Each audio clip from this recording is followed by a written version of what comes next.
নির্বাচন কমিশন প্রবাসীদের ভোটাধিকারের বিষয়ে একটি গুরুত্বপূর্ণ সিদ্ধান্ত নিয়েছে। আমরা সেই বিষয়ে একটু আলোচনা করব। আলোচনার জন্য স্টুডিওতে আমাদের সঙ্গে উপস্থিত হয়েছেন আমাদের সহকর্মী মিয়া আমিরুল। আমিরুল, আজকে আপনি নির্বাচন কমিশনের এই প্রোগ্রামটি কভার করেছেন। নির্বাচন কমিশন আসলে প্রবাসীদেরকে কিভাবে ভোট দেওয়ার অধিকারটি দিতে চায়? বেলায়েত, আমরা যেমনটি দেখিয়েছিলাম যে নির্বাচন কমিশনের যে বেশ কয়েকটি কমিশন সভা হয়েছে, আমরা বিশেষ করে যে আরপিও সংশোধনী সহ শুরু করে সেখানে কিন্তু দেখেছিলাম যে প্রবাসীদের ভোটাধিকার নিশ্চিতে তারা কিন্তু বিশেষভাবে তারা বৈঠক করেছে। এবং আজকের যে বিষয়টি হয়েছে যে মূলত অনেক ধরনের প্রবাসী আমরা দেখি যে তারা পাসপোর্ট সংক্রান্ত জটিলতা কিংবা বিভিন্ন কারণে তারা ভোটার হতে পারছে না। বিগত সময় কিন্তু তেমনটা দেখা গেছে। তো তারা কিন্তু কমিশনের পক্ষ থেকে আজকে এমন একটি সিদ্ধান্ত নেওয়া হয়েছে যে যাদের পাসপোর্ট সংক্রান্ত জটিলতা রয়েছে তারাও কিন্তু এবার ভোটার হতে পারবেন। এবং সেই সাথে একটি শর্ত আরোপ করা হয়েছে, যেখানটায় বলা হচ্ছে যে পাসপোর্ট সংক্রান্ত জটিলতা বলতে যাদের পাসপোর্ট নাই তারাও ভোট দিতে পারবেন। এবং সেখানটায় বলা হয়েছে যে সংশ্লিষ্ট দেশে যে কমপক্ষে ৩ জন বাংলাদেশি যারা এনআরইধারী তাদের যদি প্রত্যয়ন থাকে, সেই ক্ষেত্রে তারা কিন্তু সহজেই ভোট দিতে পারবেন। এবং আপনি হয়তোবা দেখেছেন যে বর্তমান কমিশন দায়িত্ব নেওয়ার পর থেকে কিন্তু বিশেষভাবে অন্যান্য যে কাজগুলো করছে এর মধ্যে কিন্তু প্রবাসী ভোট নিয়ে তারা কাজ করছে। যেহেতু বিদেশে অবস্থানরত প্রায় ১.৫ কোটির মতো প্রবাসী ভোটার তারা কিন্তু রয়েছে। এবং এর মধ্যে আমরা দেখেছিলাম যে কমিশনের পক্ষ থেকে তারা ওআইসিভুক্ত দেশগুলোর সাথে বিশেষভাবে বৈঠক করেছে এবং বাংলাদেশের যে বিভিন্ন ক্ষেত্রে যারা অবদান রাখছে বিশেষজ্ঞ টিমের সাথে তারা কিন্তু বসেছে।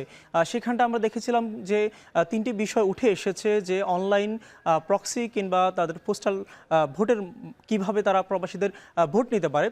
সেখানটা কিন্তু পরবর্তীতে আমরা দেখেছিলাম যে কমিশনের একটি কথা বলেছিল যে প্রক্সি ভোট নিয়ে আমরা দেখেছিলাম নির্বাচন কমিশনার তিনি সানাউল্লাহ তিনি কিন্তু বলেছিলেন যে প্রক্সি ভোটকে তারা মন্দের ভালো কিংবা এটি করা যেতে পারে বলে আমরা ধারণা করছিলাম। এবং এর পাশাপাশি আমরা কিন্তু যখন প্রধান উপদেষ্টার পক্ষ থেকে কিন্তু প্রবাসীদের ভোট নিয়ে কথা এসেছে। এবং আপনি জেনে থাকবেন যেহেতু দেশের রাজনৈতিক দল যারা রয়েছে তাদের একটি ভোটের যে একটি প্রাপ্যতা থাকে, তারা সেই জায়গা থেকে কিন্তু তারা চাচ্ছে যে প্রবাসীদেরকে ভোটের আওতায় আনার জন্য, যাতে করে তারা ভালোভাবে তারা জয়ী হতে পারে। সেখানটা আমরা দেখেছিলাম যে কিন্তু কমিশনও বেশ আগ্রহী। এবং আপনি জেনে থাকবেন যে কমিশনের যে সিনিয়র সচিব রয়েছেন আক্তার আহমেদ, তিনি কিন্তু এখন জাপানে অবস্থান করছেন এবং সেখানটায় প্রবাসীদের যে ভোটের যে কার্যক্রম এনআইডি বিতরণ থেকে শুরু করে সেই কাজগুলো করছেন। এবং এর পাশাপাশি এই আগামী সপ্তাহের শুরুতেই কিন্তু আমরা যেমনটি দেখেছি যে প্রধান নির্বাচন কমিশনার তিনি কিন্তু কানাডায় প্রায় 2 সপ্তাহে সফরে যাচ্ছেন, যেখানটা কিন্তু প্রবাসীদের ভোট নিয়ে যে কার্যক্রমগুলো রয়েছে কিংবা এনআরডি সংক্রান্ত কার্যক্রম এবং ভোটারদের সচেতনতার যে কার্যক্রম সেগুলো কিন্তু বলছেন। এর পাশাপাশি আমরা যেমনটি দেখেছি যে বিগত কয়েকটি যে সভা হয়েছে, বিশেষ করে আপনি জেনে থাকবেন যে প্রধান নির্বাচন কমিশনারের সাথে যেহেতু বিভিন্ন রাজনৈতিক দল তাদের বিভিন্ন দাবি দেওয়া কিংবা তাদের বিভিন্ন মতামত তারা জানায়, তো সেক্ষেত্রে আমরা দেখেছিলাম যে কিন্তু প্রবাসীদের ভোট নিয়ে বিশেষ করে বিএনপির পক্ষ থেকে চলতি সপ্তাহের শুরুর দিনে রবিবার তারা কিন্তু একটি কথা বলেছিল যে প্রবাসীদেরকে ভোটের আওতায় আনার জন্য। এবং আমরা দেখেছিলাম এনসিপি এবং সেই সাথে জামায়াত ইসলামী সহ অন্যান্য ছোট বড় দল